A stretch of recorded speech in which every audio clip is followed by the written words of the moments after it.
Welcome to the Pharmacy Residency Podcast, a member of the Pharmacy Podcast Network. One of the other things I get asked quite a bit is, how much does it matter? I mean, you got to jump through extra hoops. You got to, obviously take the exam. Likely you're going to have to study a significant amount for the exam.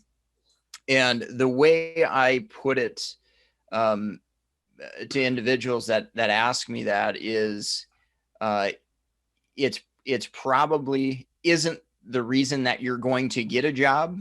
Employer isn't going to see that and say, oh my gosh, I got to hire this person right away. But in a lot of these clinical pharmacy positions, ambulatory care, hospital, the positions that a lot of people really, really want, particularly if you've been through residency or if you're working clinically, it's probably more likely a reason where you won't be called for an interview, or it's another notch to kind of help you get to that interview stage where, maybe you're pitted up against, 10, 15, 20 other applicants. And, if they have that credential certification, that might move them up, and an easier way for an employer to potentially throw you out of that interview round. So that's kind of, the way I see it. And in talking to, pharmacy managers that I've been associated with, some have a higher importance, with it, and, others have a lower importance with it. But in general, it's, I truly believe it's going to help, boost your resume at least a little bit. So, and think what we're going to see more and more is the designation of an advanced practice pharmacist, where more prescribing is involved, use of collaborative practice agreements, and as you can see, I pulled from the state of California. They actually recognize a current certification in a relevant practice area. So whether that's pharmacotherapy or ambulatory care or geriatrics, that certification is actually going to potentially hold weight as to whether they are going to approve that you can do these so-called advanced activities. So I think that's a really, really important to think about going forward. And I feel like I had a really wise mentor that suggested that I get board certification sooner after graduation than later, when you start to forget a lot of things that you maybe don't use. Yeah, I've been really thankful for that advice. And whether that's 5 years, 10 years, 20 years, that it's a requirement for certain activities, I do believe that it's going to be happening more and more with individual states and practice laws. So it's kind of an interesting trend. And if you think about it, I mean, they got to have a specific way to figure out, who should be allowed, what kind of proof of education and verification do you need to be able to, do various activities. So definitely keep that in the back of your mind when it comes to board certification as well. So let me just kind of interrupt for 1 second. So this would be North Carolina's clinical pharmacist practitioner, right? They have just, Yep. It's the same thing, Yep. but we haven't kind of standardized what the language is state for state. So an advanced practice pharmacist might be equal to a clinical pharmacist practitioner, but because the individual state laws are different, they may be a little bit different in what they can and can't do, but the intent seems the same, that you are some specific type of clinician with specific abilities. Exactly, Tony. Yep. And yeah, various state laws are going to define that differently. But I mean, the certification route, like I mentioned, is going to be an easy way to help them differentiate who is qualified to do such and such activity.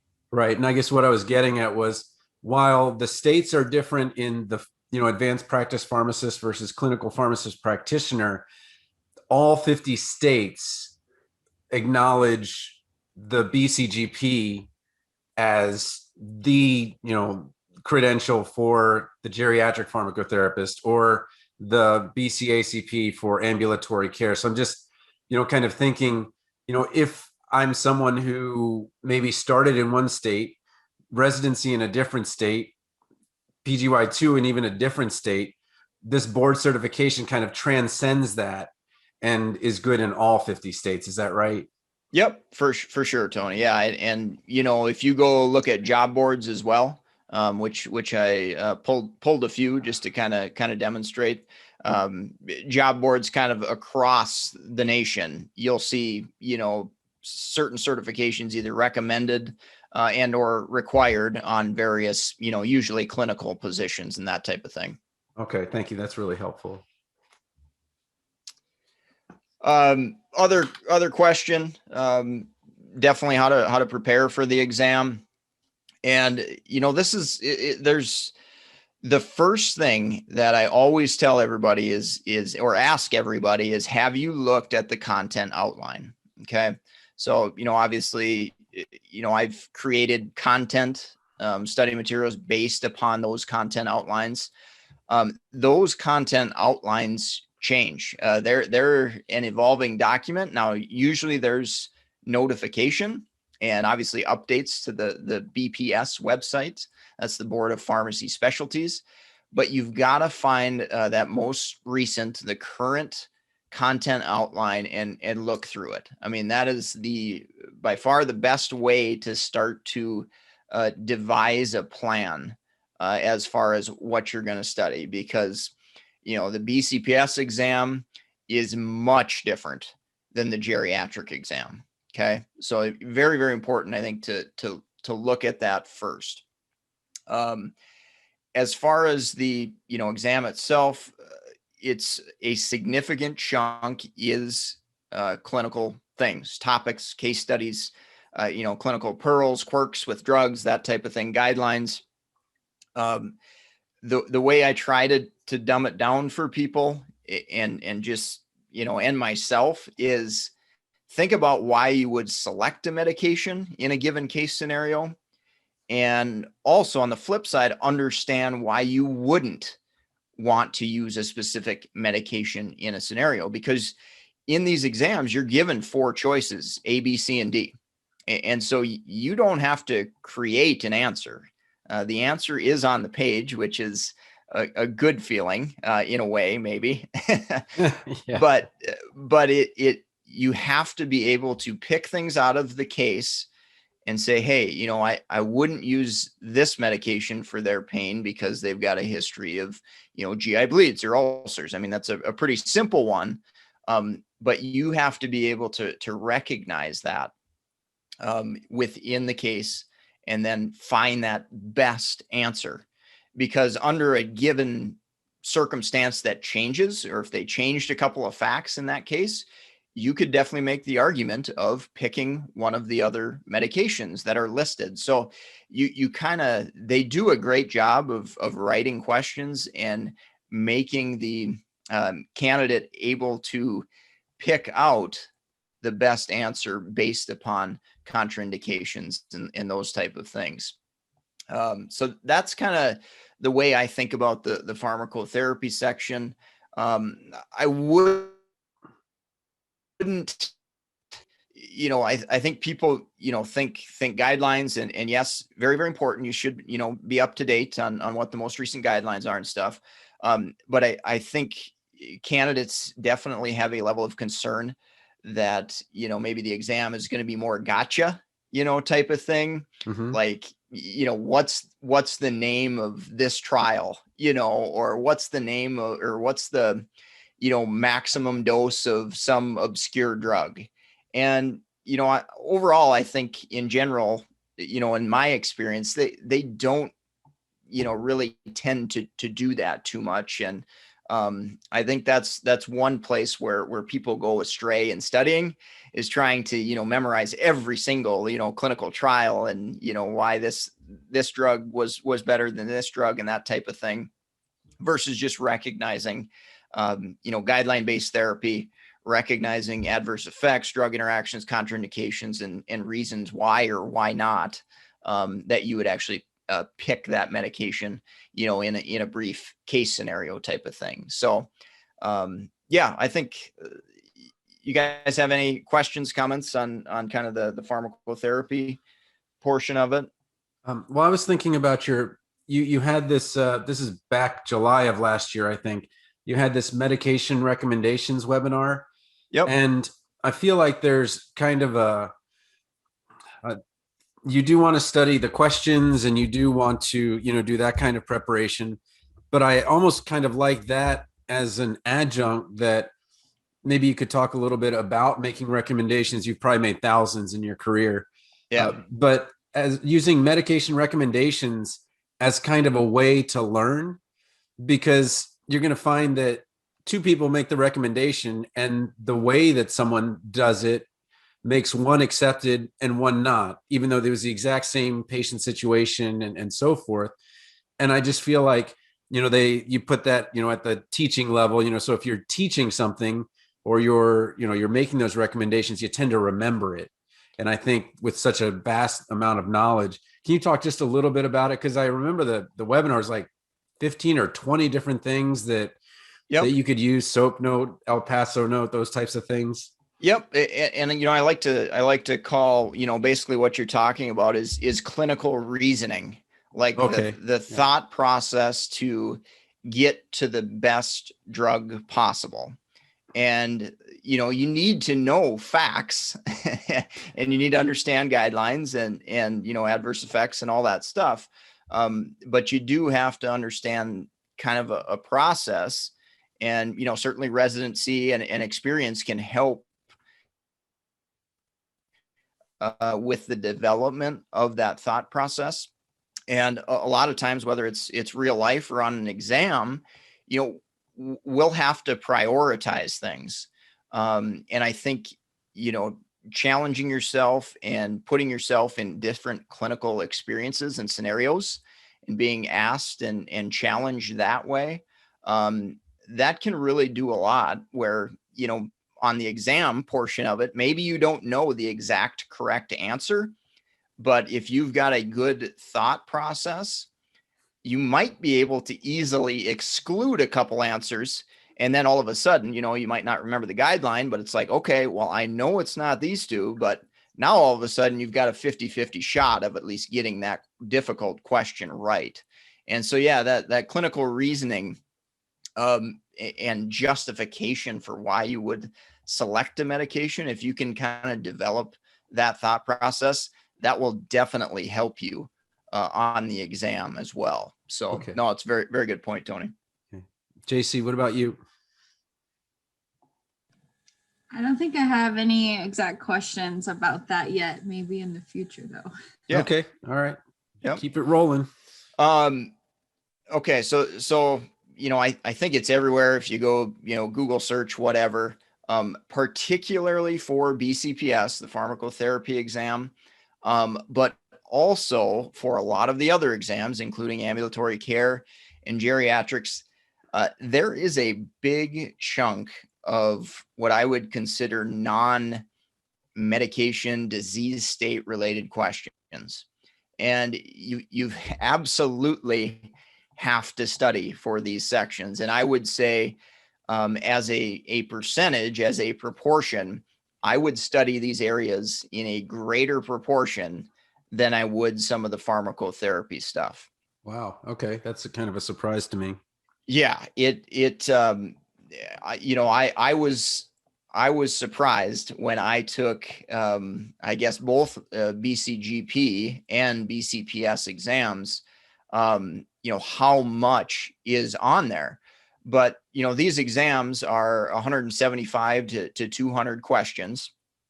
And if you start talking about, 10, 15, 20% of an exam, I mean, you get 30 questions, 15 questions even about a topic that you don't know a lot about. Oh, You're yeah. really going to not feel good about that exam. And what I usually tell people is, you won't, I won't guarantee you pass if you know those areas really well, but I can probably guarantee you if you don't know them, you will fail.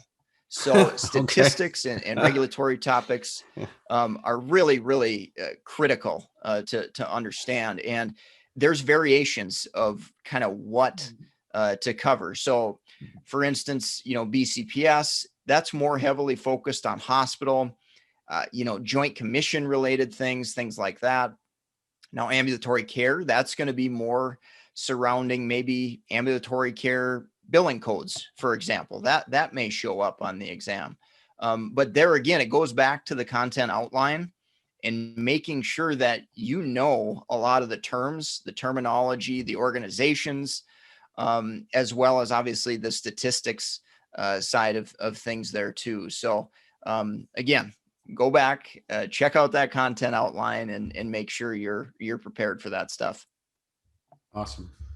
And then lastly, these are obviously big, broad exams. When you talk about ambulatory care, pharmacotherapy, I mean, you could have anything from, pediatrics to acne to pregnancy to dealing with, dementia related behaviors in a 92-year-old.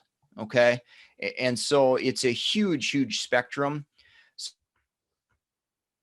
I definitely recommend that candidates think about what they're good at and what they're not. And if you haven't seen an HIV drug prescribed in 2 months, 4 months, 6 months, years, you're probably going to want to take some time and make sure you're somewhat comfortable with that area and at least recognizing adverse effects and maybe the drugs of choice and things like that. So it's a broad exam, really focus on weaknesses. That's really, really important.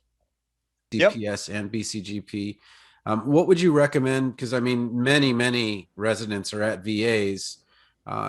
It's very ambulatory care focused. There's a geriatric group, and there's certainly a pharmacotherapy component.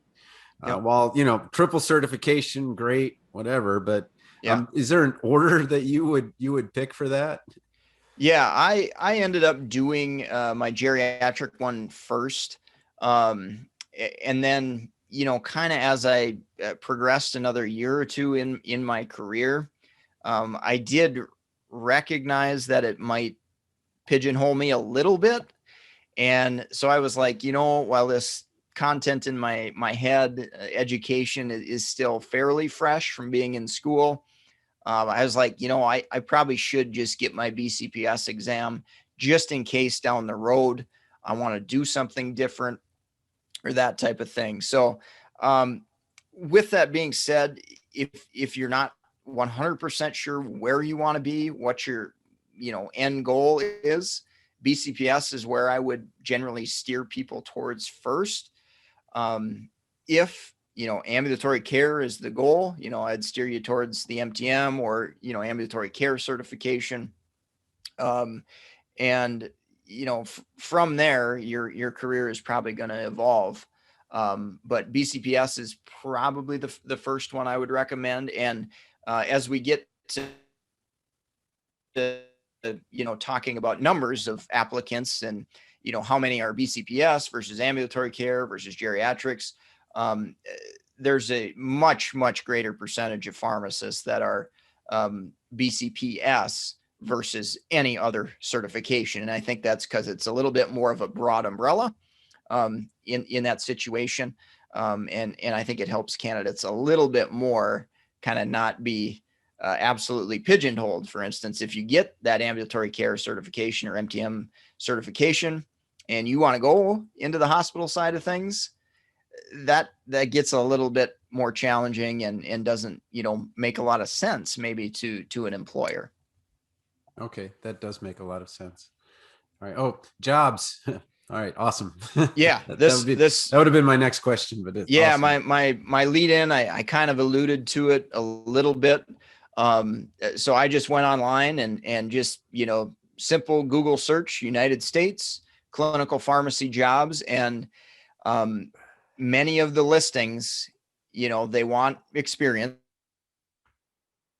which if you're, a new resident, that type of thing, that's, difficult to prove. They want certification, and they want, they want residency, and they want board certification. Now, depending upon the employer, depending upon how many applicants they have, they may put recommended, they may put required, they may put preferred. But these were all positions that definitely had board certification listed. So, ambulatory care position, an oncology position, MTM or ambulatory care position again, a pediatric position. There, they said either BCPS or pediatric certification was recommended. Long-term care consulting, geriatric positions, those are going to oftentimes recommend or require BCGP. So it's out there in the jobs, and again, it's another little notch on your belt. And I think having that certification helped me when I applied for an ambulatory care position.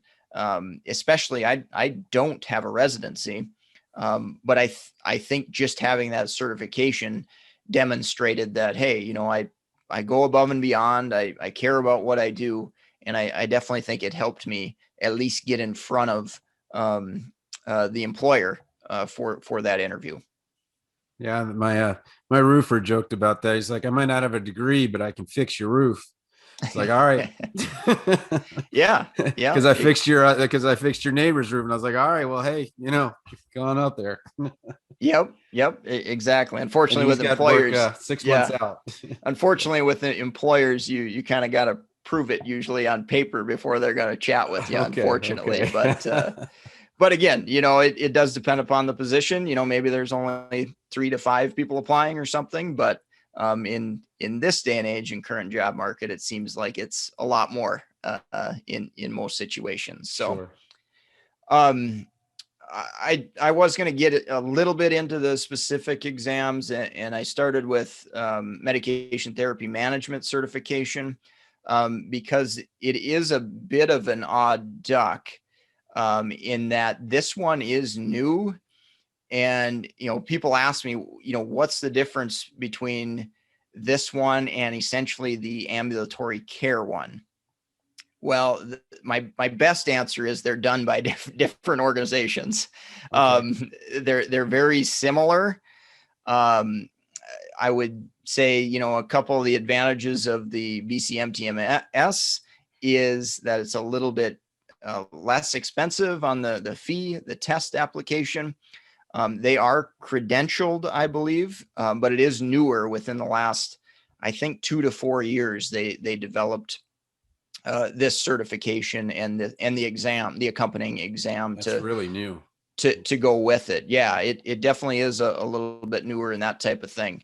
I do tell people that ask me about it too. I mean, ask your employer if they will help with study materials and test costs. I mean, I get that quite a bit where, folks are asking for receipts and things like that, to show to their employer, because their employers were going to reimburse them for the cost. So, I think it's a no-brainer to ask. One, it shows that you're, really, really interested, and you really, really care at, dedicating yourself to the practice of pharmacy and growing and learning. And then, twofold, you might get some free money out of the deal. So kind of a no-brainer, at least in my opinion there. Awesome.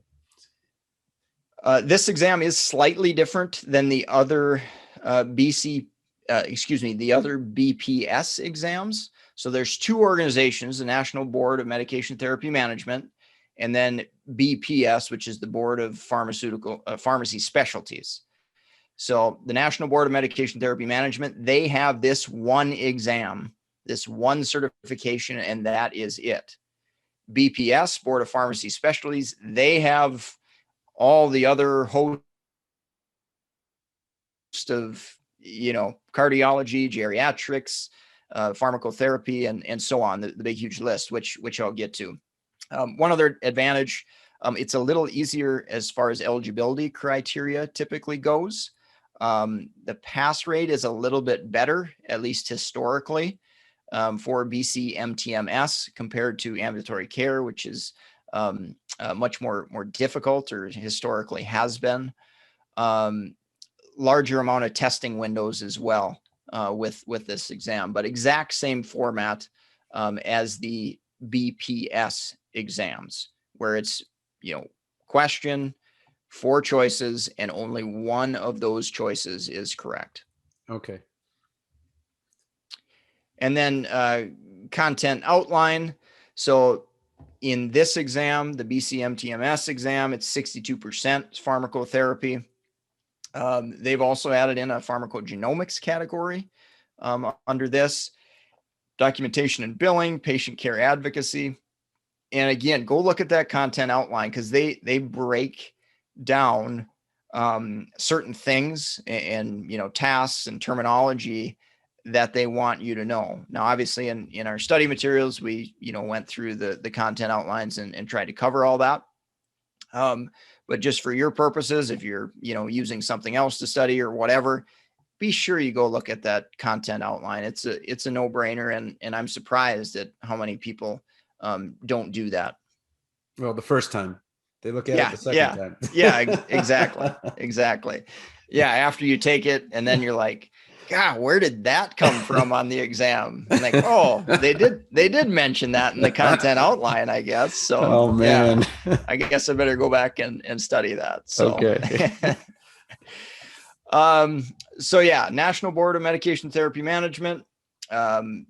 Finished talking about that, and now just wanted to mention the Board of Pharmacy Specialties. So this is where most pharmacists are credentialed, with a bunch of different specialties now available. And I feel like they add a new one about every 2 to 4 years, maybe even more frequently than that. So just the quick list here: ambulatory care, cardiology, compounding, critical care, geriatrics, infectious disease, nutrition, oncology, pediatrics, pharmacotherapy, psychiatry, organ transplantation, and nuclear pharmacy. These are all certifications that you can have.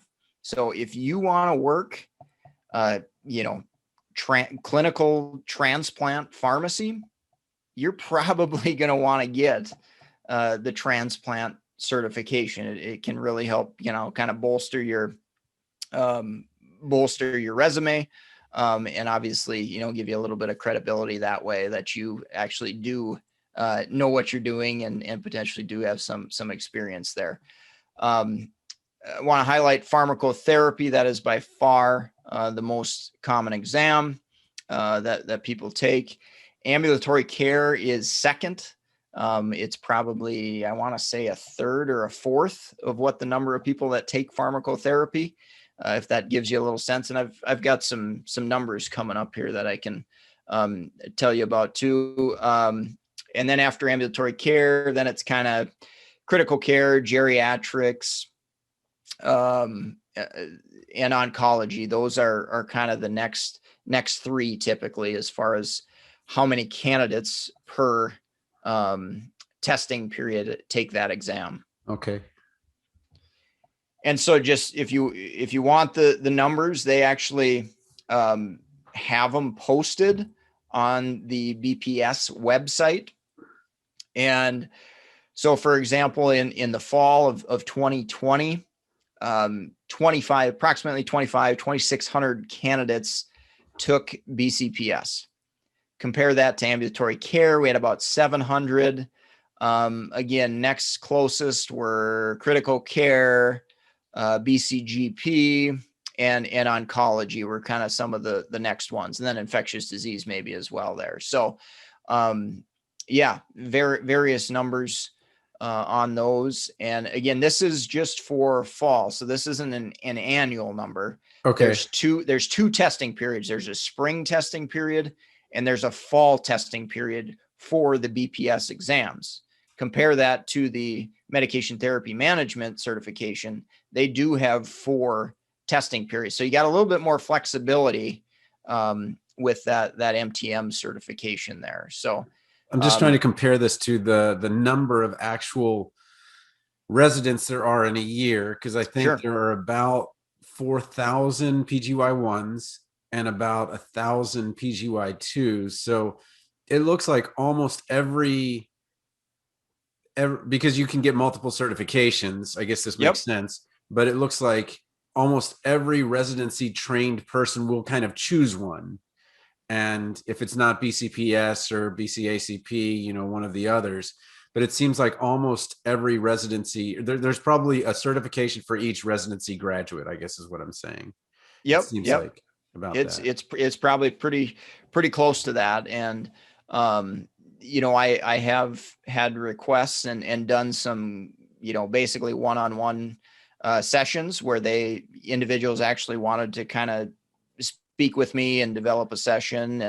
And they offered to pay basically for my time. I've spent a lot of time researching these exams and hearing from people and things like that. So I have done that consulting aspect too on trying to develop plans. And generally, those are folks that are usually several years out from graduation, where they're scared they haven't taken an exam Okay. potentially for a really long time.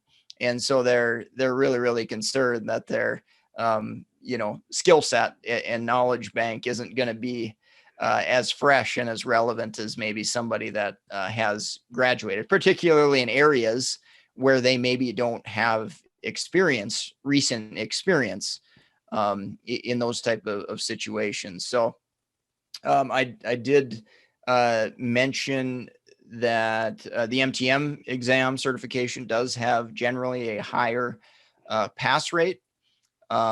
So for example, that was 81%. So the BCACP, or the ambulatory care certification, that has a pass rate of 62%. Yep. So what I tell people is don't get discouraged if you fail the first time. I mean, 2 out of 5 are going to fail this exam. I mean, it's very, very difficult. And I think, yeah, just having that expectation that it's going to be hard, take it seriously and prepare for it appropriately. I think it's a pretty important thing to recognize those pass rates. And how exactly those rates are set. BPS, they use metrics and data and input from basically clinical professionals in the field. And to say there's a set number that's automatically passing, that just isn't true as far as I can tell. So it's basically more of a curved type exam Okay. based upon how the group of candidates does on that exam. That's my best interpretation, without having behind the scenes knowledge of exactly how that's graded or scores. It's But just kind of shocking to me that these are residency trained yeah, people failing. yeah, I And know. and saying that all in, or maybe even PGY, twos failing, a cardiology, half of PGY, Yep. the PGY twos are going to fail this exam. So, to one side, glass half full, that's good. When you get the certification, it's no joke. Like Yeah. you Yep. you earned it. But I think it's kind of shocking for those NABPLEX pass rates, which I think the last time it was around 88%. So Yeah. a completely different, completely Yep. different. Yeah. Yep, for sure. So that's one other thing I coach people about is, if you're going into that exam, you just can't get rattled right away. Because I remember one of my first times taking one of these, like I didn't know like the first 2 or 3 questions, or like I wasn't sure or confident on my answer. And it kind of shakes you, like when you like aren't confident on the first few, or at least it did me. Okay. And so Yeah. I think you've got to change your mindset to say, hey, I'm not going to know all these answers. I'm going to prepare, I'm going to study, I'm going to do the best I can. There's going to be questions that I'm not going to know the answer to. So I think it's important to come into it with that perspective, because I think if you think it's going to be easy, I think your confidence is going to be rattled pretty quickly within the first, 10 or 20 questions of that exam, likely, unless you're a lot smarter than me. So, but yeah, I think that mindset is important, and recognizing how difficult the exams are. Okay, awesome. Just a couple other percentages. And again, if you search fall 2020 certification exam results, BCPS or whatever, you should see this pop up. But BCPS was 60% pass rate. And even for recertification, people who passed it the first time, it was at 66%. So that's significant. However, there was a change in fall 2020 to the content outline. Okay. So I think that's important to recognize that, there's probably a new, set of test questions or, whatever the case may be. That content outline did change. There were some changes in the fall of 2020 there. So oncology, 60%, infectious disease, a little higher, 73, critical care, 76. BCGP remains the most difficult exam, which surprises me a little bit. A lot of medicines. Yeah, well, yeah. I mean, and it's complicated. Geriatrics is, and I would say, I mean, it's what I did for every day for about 8 years. Now I do it part-time in addition to, books and all the other stuff. But, geriatrics, there's just so much gray areas. And again, developing that clinical reasoning and clinical thought process and saying, you're given 4 answers. It's like, absolutely not. That is not the right answer. They would never use that medication in this situation. Just having that experience, I think is super, super helpful in, trying to narrow down these questions and obviously pass the exam. But there's a large chunk of kind of social area issues as well with geriatrics. So we're talking about, activities of daily living and a lot of that stuff too. Okay. Within that geriatric exam. And I've got a lot of that stuff in our, regulatory section and in our geriatrics study materials there too. So again, review that content outline and don't be blindsided by stuff that's in there. Awesome. Exams, I think I kind of covered that a little bit. 175 questions. 1 answer is correct out of 4. There's no essay. There's no, writing, anything like that. Not as far as math goes, they give you a calculator on the computer screen. I wouldn't anticipate a ton of complex calculations.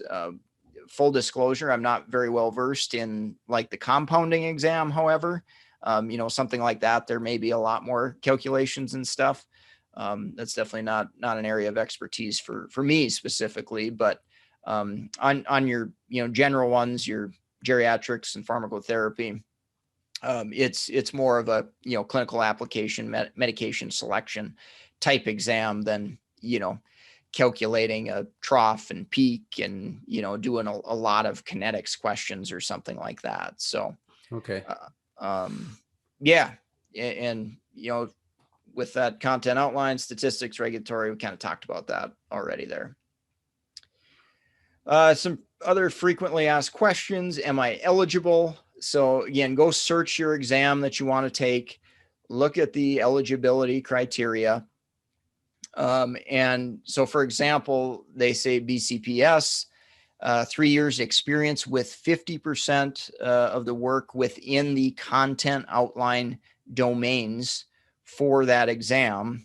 Or if you've completed a PGY1, you're eligible to take that BCPS exam. So with that said, there needs to be a letter of attestation from your employer if you're going based upon the experience route, that you actually, work at least 50% of your time within the BCPS content outline. Basically, they believe that that's demonstrating, competency and practice experience in that area before you're eligible to take this exam.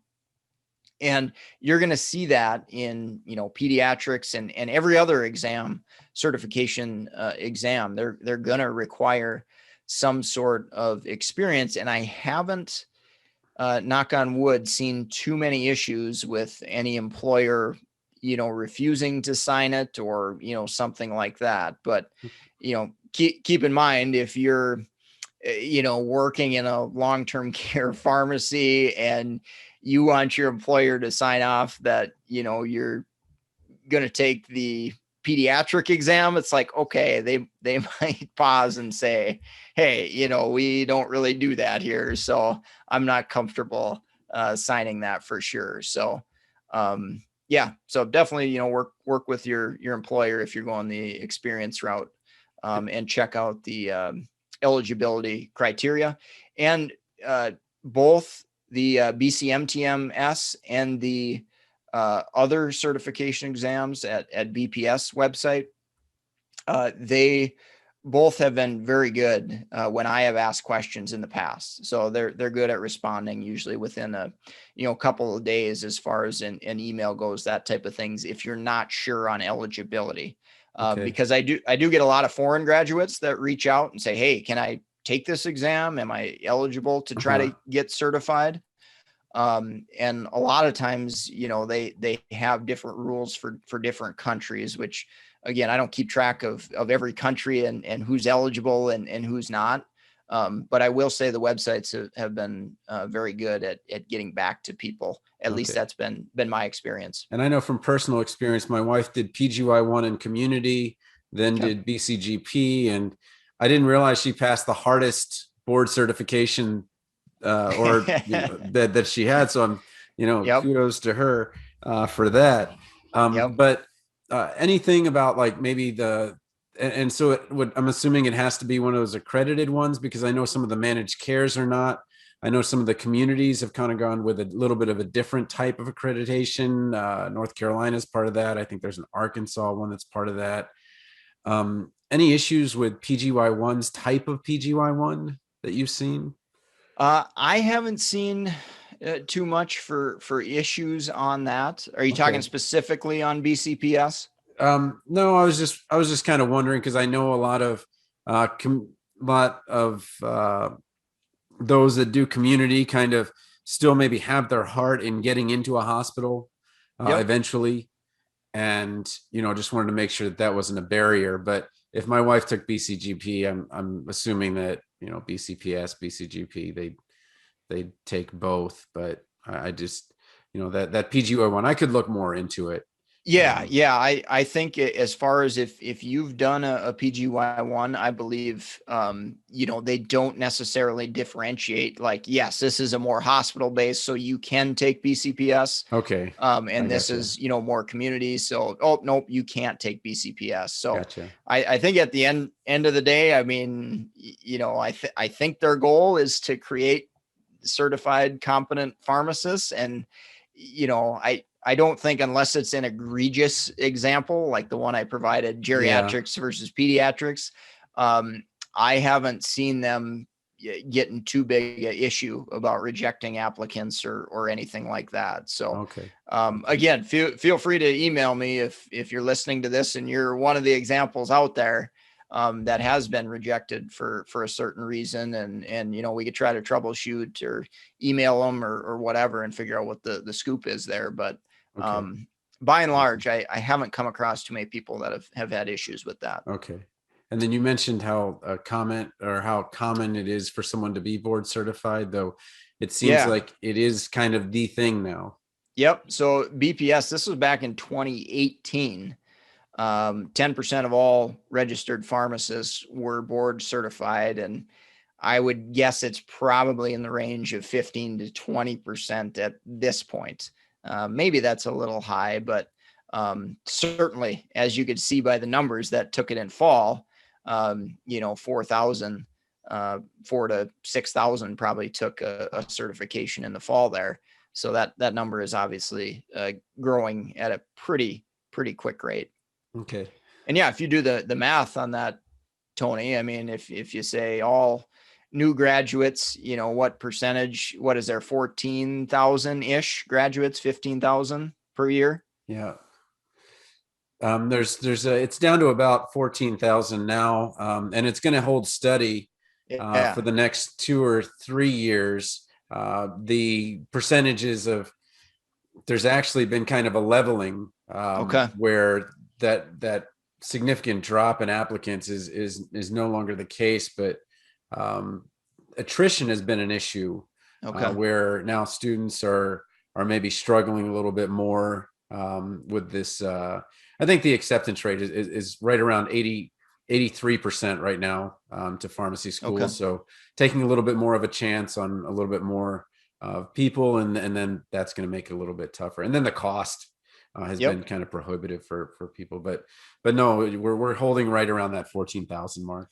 Yeah. So if you take that number and you say, I guess that was just the fall that we had, approximately 4,000 to 6,000 take a board. So, I mean, you're looking at probably 8,000 to 10,000 a year that are taking these exams. Now, obviously a lot of those are, experienced pharmacists down the road too. But I mean, if that rate keeps up, I mean, you're looking at 60%, that are board certified with how many people are taking these exams now. And, I think, like I said, with the state boards of pharmacy starting to kind of get on board and push it as kind of a recognized thing to do different tasks. It's definitely on the uptick for sure. So, okay.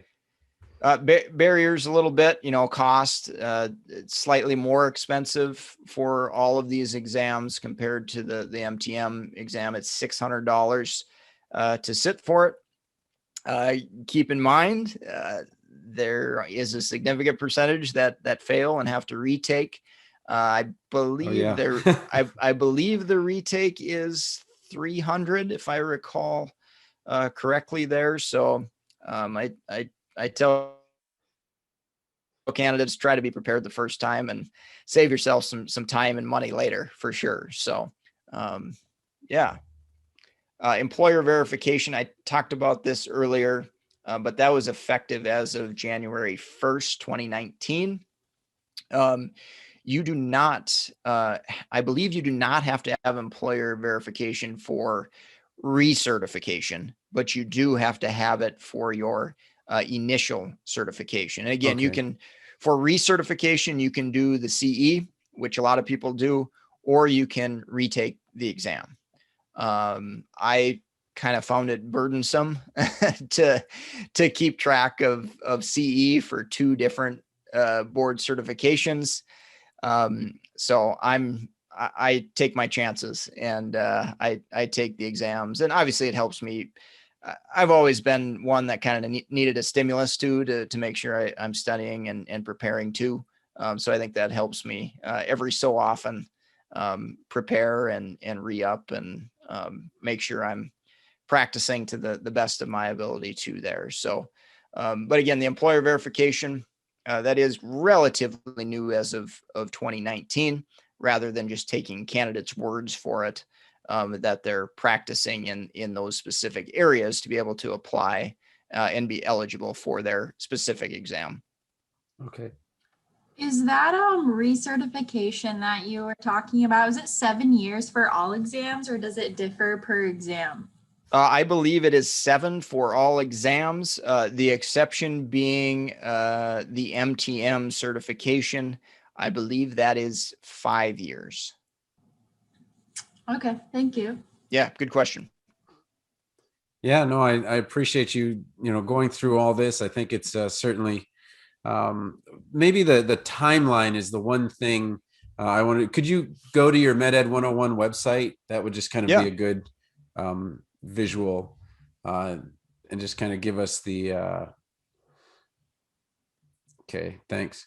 Yeah, so kind of give us a timeline. And I feel like today's actually the day, the 19th. The registration window is closed, but now they're taking it, right? For spring. They start today, and I think they go into, oh, I don't remember exactly what day, but I know that they started today. And then now the new window opens on May 17th for registration, I think, for Yep. fall. Yep, exactly. So if you're not doing the MTM certification, if you're doing the one of the BPS exams, you've got to remember that there's only two testing windows, and that testing window is usually late April, early May for the spring, and then the fall testing window is usually mid to late September into October a little bit. Okay. So that's kind of what you need to think about. So if you, the way I tell people, and I think it helps remind them of their time frame. So if you're thinking about the spring testing session, in my opinion, you should at least think about once that year changes. So January 1st, that's the time frame where I'm going to start probably looking at things and thinking about stuff. Okay. I have had candidates that do want to start earlier as far as their study preparations. But as far as kind of the application process and making sure you get approved and all that sort of stuff, January 1st is kind of where I would start thinking about it. And then on the BPS website, they're going to have that registration window, whether that's early January, mid January, whenever that kind of starts, and then, maybe extends into March or early April. But if you're after that date and you want to do the spring window, you can't do it. So you got to make sure that you're aware of when those registration windows are. Same thing kind of with the summer. So once the calendar kind of switches to June 1st, that's kind of a marker to me. Like if you're thinking about board certification and getting the ball rolling kind of January 1st and June 1st, as far as the registration process, that's a good time to go look on the BPS website and say, okay, what are the actual dates this year when I can apply? Okay. Yeah. I mean, I've got the Des Moines Marathon, which is in October, and I'll sign up for it now because by signing up for it, for whatever thing it triggers in my brain, and I think you said something like this, then all of a sudden, my brain says, okay, well, now you got to start studying since you signed up for it. Yeah. So I almost feel like you put the cart before the horse because you want to say, okay, I'm drawing the line. I'm going to do it in the fall testing window. And that registration starts. But tell me a little bit about length of time for successful people studying for it. I think you had kids when you took both of them, right? Yep, for sure. Yeah. And, I would say, well, geriatrics. Yeah. I had at least one child anyway, Okay. with when I took these exams. And, I was fortunate in a way, that I did do some overnight travel once in a while when I was doing full-time long-term care consulting. And for those overnights in return, I would get, in the ballpark of 2 to 3 days off during the week per month.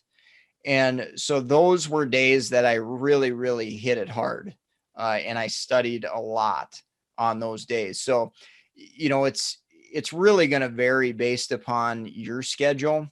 Um, you know, maybe you've got shorter shifts, but a lot of days. Well, maybe you're going to study, an average of, an hour or two a day, every day.